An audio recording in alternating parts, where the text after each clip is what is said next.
मिरज तालुक्यातील मालगाव येथे वॉटर पार्कमध्ये सहलीसाठी गेलेल्या पर्यटकांना तेथील कामगारांकडून मारहाण झाल्याची धक्कादायक घटना घडली। या प्रकरणी मिरज ग्रामीण पोलिसांनी वॉटर पार्कच्या मॅनेजरसह 8 जणांविरुद्ध गुन्हा दाखल केला आहे। 2 मे रोजी दुपारी ही घटना घडली। याबाबत अमोल अशोक चौगुले वय 45 राहणार अंकलकोप तालुका पलूस यांनी मिरज ग्रामीण पोलीस ठाण्यात फिर्याद दिली। फिर्यादी चौगुले हे त्यांच्या कुटुंबियांसह वॉटर पार्क येथे फिरण्यासाठी गेले होते। यावेळी वॉटर पार्कमधील स्लायडिंग करत असताना ते आणि त्यांची पत्नी बसलेली ट्यूब येथील निरंजन नामक कर्मचाऱ्याने अचानक पलटी केली।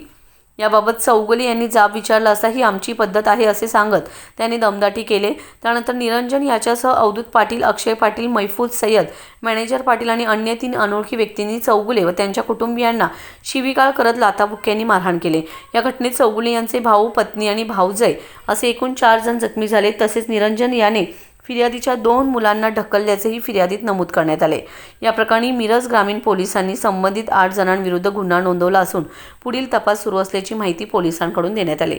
यापूर्वी सुद्धा या ठिकाणी पर्यटकांना अशाच प्रकारे वागणूक दिल्याच्या तक्रारी आहेत। सध्या उन्हाळी सुट्टी असल्यामुळे अनेक ठिकाणी वॉटर पार्कला पर्यटकांची मोठी गर्दी होत आहे। मात्र तेथील कर्मचारी दादागिरी करत असल्याच्या घटना घडत आहेत।